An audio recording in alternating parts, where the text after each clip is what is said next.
d'un point de vue social, nous voyons que la majeure partie des ménages utilisent des combustibles chaque jour pour leurs différents besoins de cuisson. Maintenant, comment est-ce qu'on peut changer la donne? Parce qu'au Burkina Faso, il y a, comme je l'ai dit dans mon document, plus de 87% de la population dépendent des combustibles traditionnels et cela affecte négativement leur santé et joue négativement sur l'environnement. Traiter, n'est-ce pas, du gaz butane, c'est une question sociétale parce qu'aujourd'hui, c'est une des sources d'énergie utilisées au niveau donc domestique. Et comme nous ne produisons pas aussi le gaz suffisamment chez nous, on ne le produit même quasiment pas, c'est en général importé. Donc il était de bon ton de regarder effectivement d'abord comment les ménages décident effectivement d'utiliser ce gaz. C'est pourquoi dans l'essai 1 de la thèse, il a développé ce qu'on appelle les déterminants de l'utilisation du gaz butane.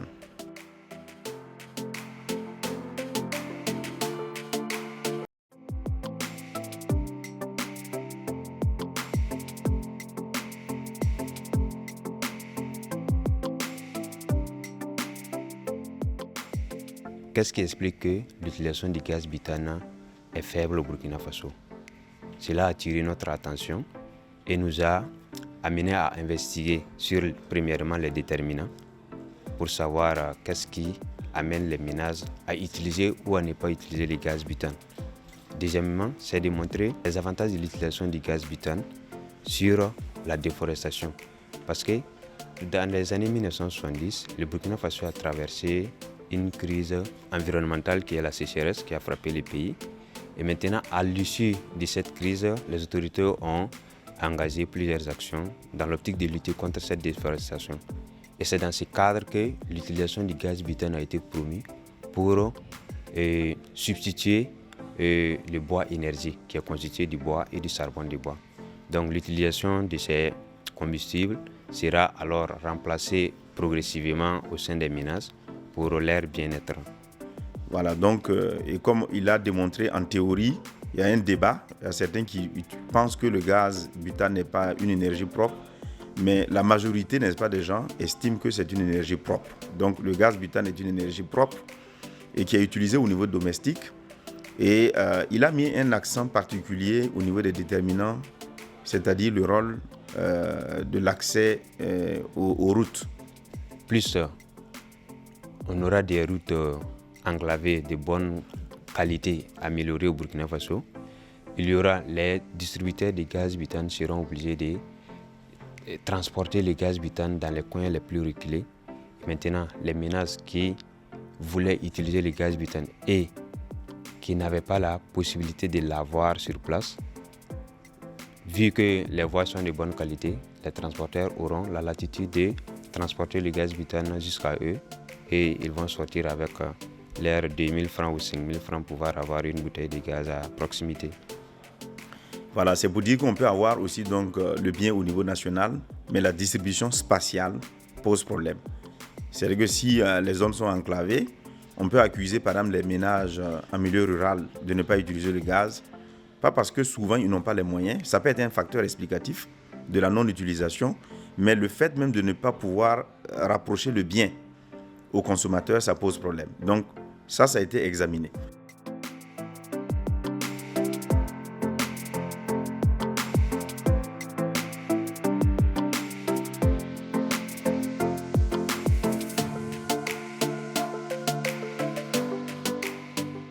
Deuxièmement, nous sommes parvenus au fait que l'utilisation du gaz butane permet de réduire la déforestation au Burkina Faso. Cette déforestation qui est liée à l'utilisation des combustibles comme le bois et le charbon de bois par la majeure partie de la population au Burkina Faso. Et troisièmement, nous avons trouvé que l'utilisation du gaz butane a un effet positif sur la santé des ménages. Parce qu'en utilisant le gaz butane, les ménages ne seront plus soumis aux émissions de polluants des combustibles traditionnels comme le bois, le charbon de bois. Donc cela contribue à améliorer leur santé et à réduire les dépenses qu'ils vont engager pour traiter ces cas de maladie. Maintenant, dans le deuxième essai, il a essayé de regarder comment l'utilisation du gaz butane affecte la déforestation. Et ce qui est intéressant, c'est que la thèse montre que plus on utilise le gaz butane, moins effectivement donc, on détruit la forêt, moins on déforeste. Ça, c'est un point positif parce que ce qu'on veut aujourd'hui, c'est que tous les comportements que nous adoptons doivent être des comportements responsables du point de vue environnemental. Donc pour nous, ça c'est vraiment quelque chose de très important. Voilà. Donc il a montré que l'utilisation d'1 gramme de gaz butane permet, n'est-ce pas, donc, de réduire, n'est-ce pas, donc, la déforestation de 0,013 mètres cubes. Donc en réalité, ça c'est un résultat assez important. Nous avons trouvé que l'utilisation du gaz butane a un effet positif sur la santé des ménages. Parce qu'en utilisant le gaz butane, les ménages ne seront plus soumis aux émissions de polluants des combustibles traditionnels comme le bois, le charbon du bois. Donc cela contribue à améliorer leur santé et à réduire les dépenses qu'ils vont engager pour traiter ces cas de maladie. Et le troisième résultat, c'est de voir en fait, est-ce que l'utilisation du gaz butane joue sur la santé des ménages qui utilisent ce gaz. Et là encore, les résultats sont concluants. Les résultats, n'est-ce pas, démontrent à souhait que le fait d'utiliser, n'est-ce pas, le gaz butane améliore effectivement donc la santé des ménages à travers ce qu'on appelle la réduction des dépenses de santé liées, n'est-ce pas, donc aux pathologies qui naîtraient de l'utilisation, n'est-ce pas, de l'énergie. Donc c'est pour dire que c'est une thèse de qualité qui est appréciée par un jury international. Donc dans le jury, vous avez vu, n'est-ce pas, donc 2 professeurs, l'un de Lomé, en fait du Togo et l'autre du Bénin, et 3 professeurs donc de l'université Thomas Sankara. Donc la thèse a été validée avec la mention très honorable. Donc c'est pour dire que c'est une thèse de qualité.